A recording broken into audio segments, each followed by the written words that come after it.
As winter is closing in, and the 2017-18 season has been underway for quite some time now, it's hard not to look forward and think about what we will be missing once February rolls around. And it's only natural for viewers and the players of the NHL to feel this way, as professional hockey players have been participating in the coveted games for almost 20 years now. And while you are probably also sure that this has in some way to do with the best commissioner ever in the league, sarcasm, before I answer this question, let's go back to when it all started. Way before any of these players and their parents were born, ice hockey was introduced as a sport in the Summer Olympics.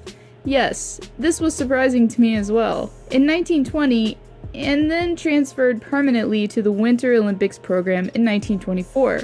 So therefore, hockey has been present in the Olympic Games for 23 times, but out of those 23, only 5 have had the immense skill and ability that NHL players bring with them to the games.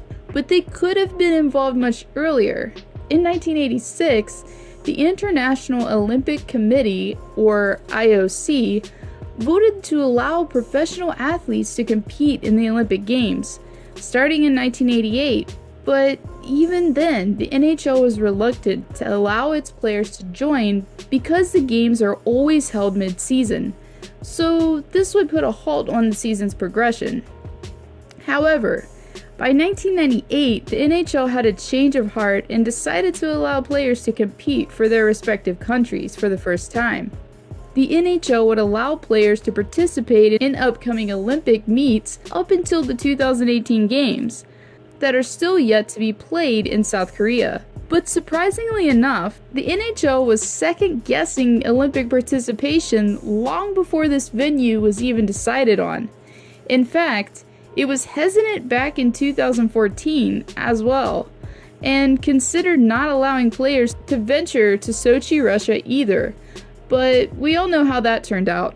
Even still, here we are on the cusp of 2018, and for the first time ever since they ventured into Olympic territory, the NHL is banning all participation. So how did this even happen, and why?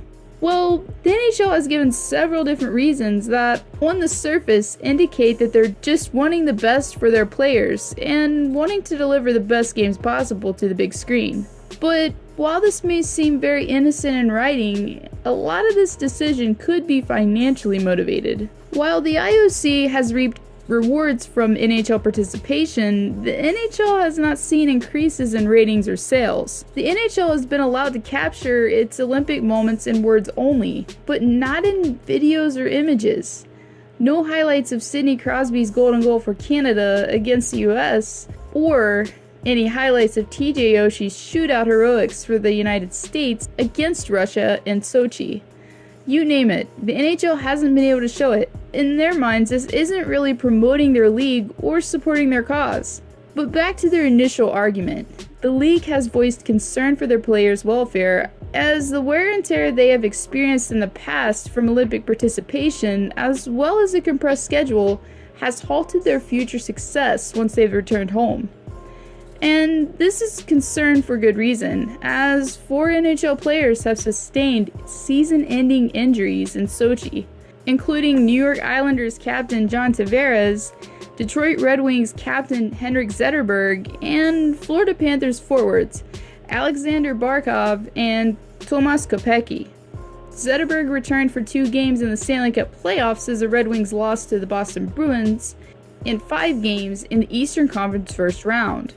But at least 3 other NHL players besides these missed future games because of injuries sustained in Sochi.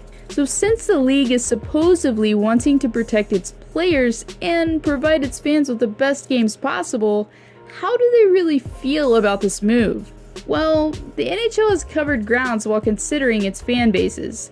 Last December, the NHL polled fans in Canada and the United States to ask if they favored a 17-day break in the schedule for the Olympics.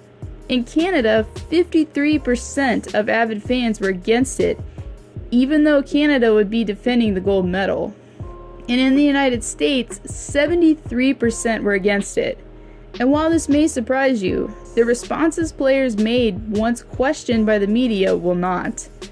The consensus goes something like this, voiced from Swedish defenseman Erik Karlsson himself. Whoever made that decision obviously has no idea what they're doing. And even more oppositionally defiant with his opinions, Alex Ovechkin says he's going to go anyway. So while the NHL is saying their decision will improve and promote the game further, are they really making the best decision? Or did they even need the Olympics to start with?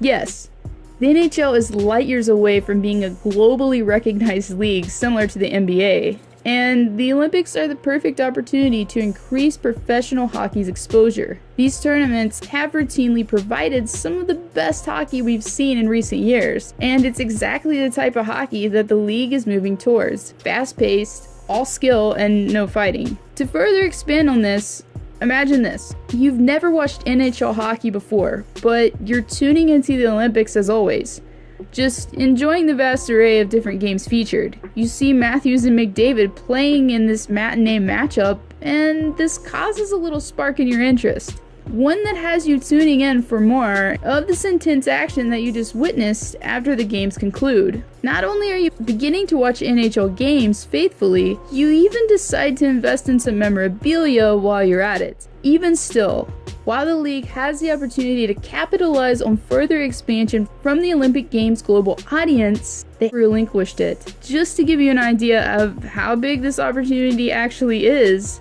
consider this. In the last Olympic Games that were held in Sochi in 2014, 2.1 billion people were tuned in for that. Tuned in for at least one event featured. That's roughly 1 in 3 people out of the entire population. So yes, injuries are a legit reason to be a little cautious about letting players participate and also scheduling, but after considering all these facts, it's clear that the NHL will definitely be missing out on potential gains in the long run. It will be very interesting to see in the future if the IOC and the NHL can make any sort of agreement or negotiation that's worthwhile. But as of yet, we will all be stuck watching Olympic hockey without our favorite stars on the ice.